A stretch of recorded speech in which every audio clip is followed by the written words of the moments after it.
Hey guys, my name's Bryce. Today I'm doing a video of the biggest buy I've ever kind of had on this channel, and the reason for it is that it was hugely discounted for the holidays, which is great. I think it was just trying to incentivize people to buy stuff before December pretty much, and even before November frankly. I'm doing this on the 20th, so it's from a little while back by the time I get to this, but in any case, this is the Modulus ECS-10. And I wasn't familiar about it until I saw this review, so if you want to see more in depth of that, go and check out the link here. But if you want to see what my take is, continue on. I'm going to try and slide this out because I know these will be attached to the back, so we can kind of get a sense of exactly what it's like. In case you want to see it, this is what the back looks like, just so you're familiar. Nothing really of note on the edges at all, really. This is what it looks like on the inside of the box. Now, as I free these up, I'll sort of walk through each component. So we have enough darts to fill the 10 dart clip or magazine, depending on who you ask. And within this you have a set of instructions. So this actually is a great way to sort of walk through the parts are as well, according to what their words are. So you have the targeting scope, which doesn't actually have any lens in it whatsoever, just to sort of get a general sense of where you're firing at. You have what's referred to as a banana clip, which does actually curve to fit darts in. I'm curious to see how the mechanism works. You have the trigger, which is worth noting. You have the storage stock, which lets you put in one of the clips into here for extra storage when you're not firing. You have the drop grip, which is like a foregrip for it, and then you have a dual rail barrel, so you have a rail up top and down below, so you can add accessories, you can kind of move things around and everything. So the main thing about the Modulus line is being able to customize, so aside from just flinging a bunch of cool white darts around, which I'm happy to have because they'll be easy to find until I start playing this against friends in the snow, there's a lot to this blaster, and it's going to be really fun to kind of play around with what's available. So, taking out the scope first, take a look at what you'd look at. There's no lens to speak of in this. It really just goes all the way through, and then you have this interesting sort of tri-peg piece of the back here. So, this is kind of what you'd end up looking down, just for a sense. It's better than nothing, but it's certainly a curious thing to sort of stare down at. So that's kind of what your perspective would be by mounting this on the top here. It's actually nice, this doubles as kind of like a carrying handle. Speaking of handles, I'm trying to make these transitions work here. We have the foregrip. Now with this, it's very solid and it fits quite well in my hand. Certainly for a smaller kid, I think it should actually fit around fairly well as well. It's interesting where obviously one side has the holes for the screws to go into, but it doesn't actually seem to make all that much of a difference, especially in either hand. I'm left-handed, so I'll naturally be sort of demonstrating with my right hand first for this. Now to reveal the next is the barrel, and this extension's purpose is primarily to add on accessories, such as this. It's quite compact and everything, and these don't actually enhance the distance that you can fire darts through. It's kind of null and void, and then if you have too many of these, it can actually be kind of a hindrance based on aerodynamics, but all you need to know primarily is just that. You can add this on the top, and you can add this on the bottom if you want. Last for accessories is the stock, and what this does, as you'll see in a second, is it can actually accommodate for an extra clip. So, here it is. The Modulus. Now, to show that stock thing, you have this little release for taking this out. It comes out clean like that, and you can simply attach the stock on where it clicks into place. Not super audibly like I thought. So that clicks into place, and it's got a lot of wobble to it, where unfortunately these two rails here, which are made out of plastic, have a lot of flexibility to them. So be delicate with that if you can. I'm not a person who modifies the internals of a blaster, but I will certainly be modifying this to give it more reinforcement, because out of the box it's just not cutting it. In terms of this though, that fits in nice and secure. You can see this isn't shaking, but this is, so that's an interesting indicator. Right by my hand, actually, you have this jam door, which you can open up and take darts out if they become jammed. We'll see how it jams on the first try. But, so that's one thing that you can accessorize with.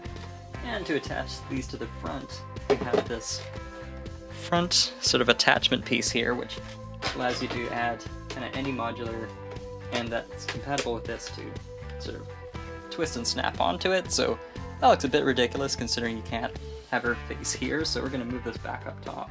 And this sort of demonstrates how you can attach stuff to the top rail here as well, or what makes most sense for this one is right up top here, so that you'd effectively be looking down at something like this, which isn't bad, have to say.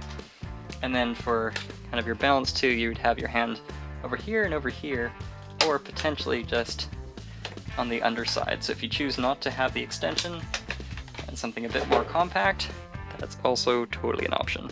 Now to summarize this review, it's going to help by using this as a kickstand on the other side, so that's why I'm using the grip. But that brings up a nice point where there's two tactical rails on either side, almost flush with the entire body. So that's kind of nice if you want to add attachments. Wouldn't really make sense to have optics on the side. Let's say it's much easier for you, or at least preferred, to just see straight over the rails. Then you can do that and then flip it sideways and be able to sort of focus in. Although keep in mind there's no additional point here, so you have no idea how off-center you'll be or something like that. So I definitely recommend probably using this rail in tandem with another sort of nice hidden feature where you can just flip this up and suddenly you actually have, you know, somewhat of a sight to reckon with. This is white on white on the background, but anything with a bit more contrast you'll be able to see reads pretty easily. So that's helpful to know. Another thing to know actually is, now that I have the batteries inside of here, I can't even rev the system at all because the jam door is open. So this is what it looks like when you have darts in and it's either being fixed or you're just peeking in to see if everything's locked in. Nice thing is that this locks in very securely, there's no shaking issues. So we're going to close this up. I'm going to fire this once. Now the way this works is that you have a rev trigger.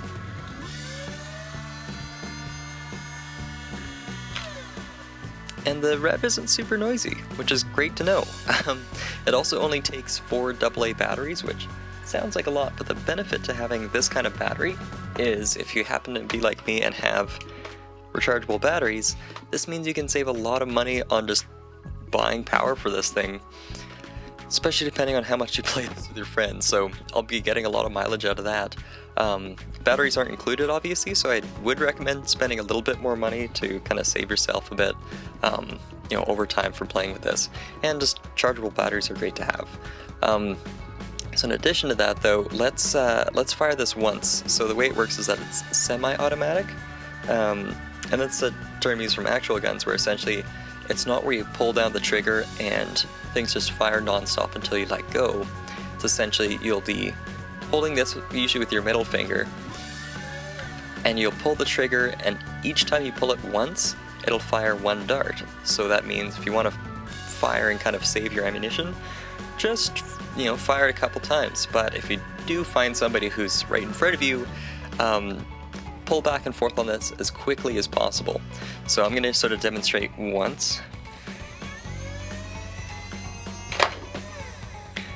So I don't have the proper equipment for this, but there is a video by a guy named Coop772, and he's actually done a chronograph speed of these, which average around 70 feet per second, which don't know entirely what it is in meters, so I'll put that up for you. So you can find the information there, but you can just tell from the sound of this, these hit not fairly hard, but they certainly go a lot further than most of the spring-powered things that I have. So that's a demonstration of one. So to reload, all you have to do is kind of use your middle finger again to knock this button here, and that makes it easy to release, and then simply you can put this down, grab as many darts as you need, and then simply, I usually use both fingers, but it doesn't matter really, just spring it in there. Now, it's funny that this is curved, it's known as banana clip, that it doesn't actually go all the way down, and the best way to sort of show the mechanics of it is kind of do like a substitute for an X-ray, where you can kind of see I'm pressing so it goes all the way to the bottom, but there actually has to be a special spot just for the springs to be recessed into, because that's actually where they compress. So that's why it looks the way it does, without actually seeming like, you know, you could feasibly fit more in. If you want to get a clip that's just straight that's 10, it's really no different other than aesthetically with this. And I would almost recommend that, just because it's easier to, you know, carry multiples of them if they're straight, as opposed to like kind of having to curve stuff around if you're stacking them around you or something.